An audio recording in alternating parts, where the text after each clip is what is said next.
Glass Osamis and Steel Fabrication. Glass, Osamis, and Steel Fabrication. Nag-specialize sa glass at aluminum. Mo-design at mo-fabricate sa mga sumusunod. Sliding windows and doors, curtain wallings, storefronts, louvers and screens, office partition, shower enclosure, aluminum cladding, color roofing, steel truss and framing, metal doors and partitions, steel gate and grills, railings, ceiling works on metal flooring framing. Ug maingon man sa roll-up doors. At tunadaan yun, libre sa bang pag-estimate alang sa inyong mga itatrabaho. Alo Glass, Osamis, and Steel Fabrication. Lamaan in front of Shell Station, Osamis City. Tawag sa telepono 521-2623 o 586-2623 o kahangat ko sa ilang technical manager. Romel Gumapat sa cell phone number 0947-567-1572.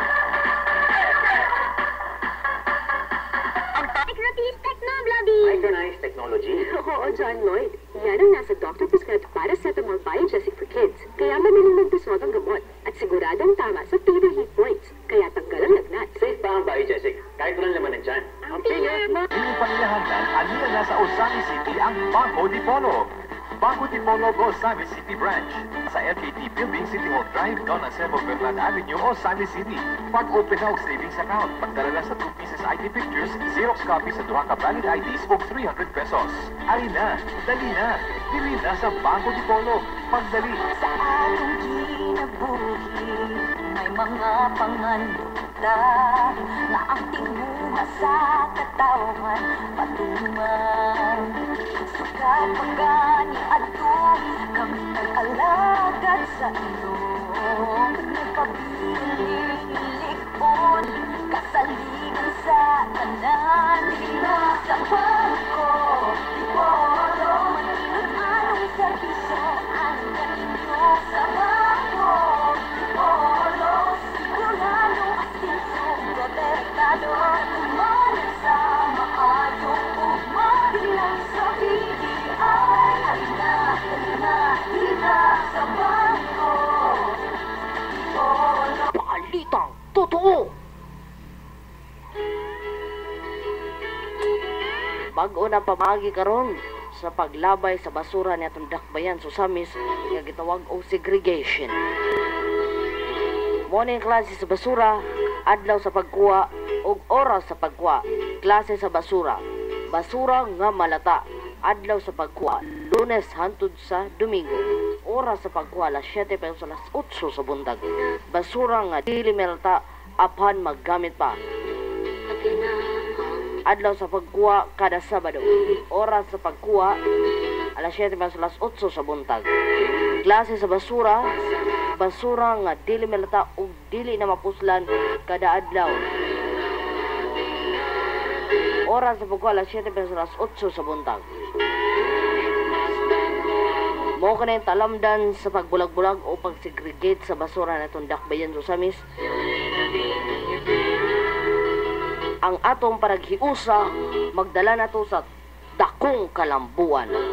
Kining painomdom hatod kaninyo ni Mayor Rinaldo Aldong Parohinong Sr., Mayor Osamis City, o Vice Mayor Nova Princess Parenog Itchavis, Vice Mayor Osamis City, o sa GSO o General Services Office Osamis City, o ning istasyon DXMO AM.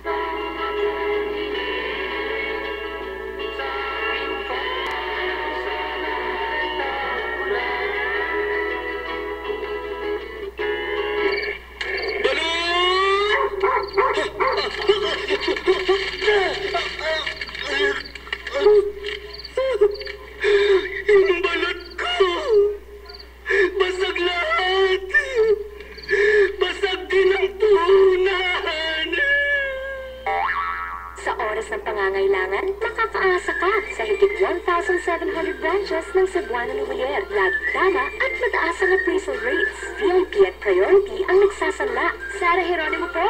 Basta pera, pa sa buwana?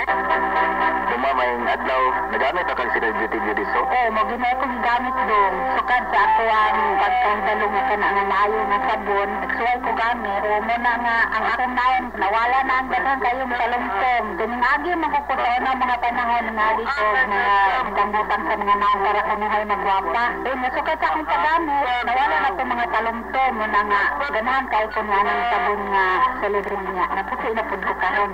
Pila di mga dadon, ma'am? 46 na. Ako si Norma de la Torre, taga Niloon, Grace Village.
Years ago, one Colombian missionary narrowly escaped death when his vehicle was fired on from ambush in the southern Philippines.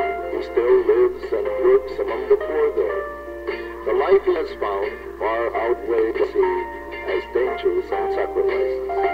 We invite you to join us in finding life as a Colombian missionary. For more information, contact us. Colombian Missionaries, Post Office Box 1066, Rizal City, or call us at telephone number 521-0324. Colombian Missionaries. Reach at Creations Beauty Salon. Creations Beauty Salon offers the best quality in beauty. They offer haircut, hair relax, hair wax, hair spa, hair cellophane. Samantala, mistulang no man's land ngayon ang Matlog Board.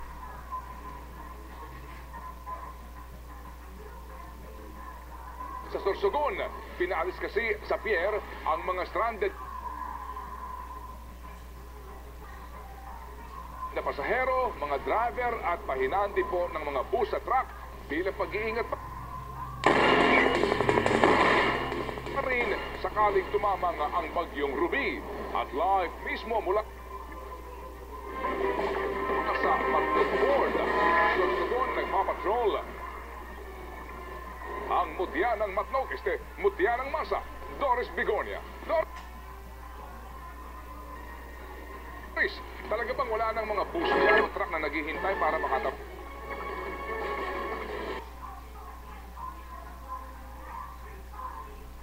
Pwede.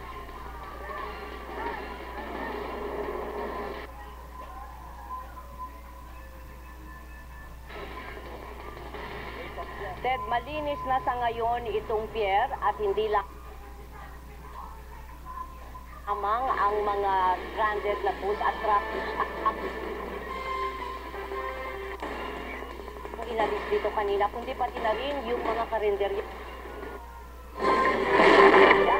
at mga tindahan na nakapaligid dito sa pier. Tinataya kasing 3 hanggang 4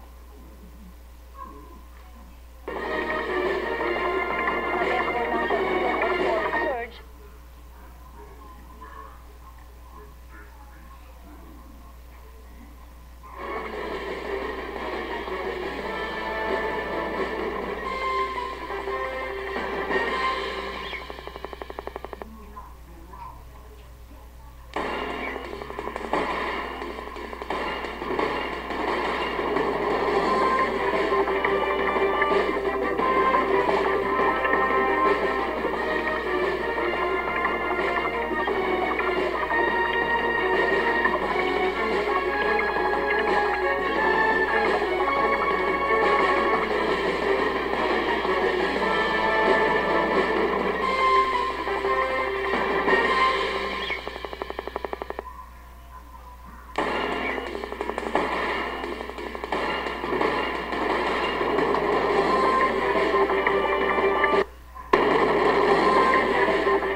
ilang bahay sa Buena Vista, Irosin, Sorsogon. Bilang kanya sa bagyong Ruby. Natatakot kami sa bagyo dahil malakas daw yan. Kaya inalis namin baka mataganan yung bahay namin. Nag-iempati naman ang mga nasa tabing dagat sa Bulan, Sorsogon tulad ni Jody na na-trauma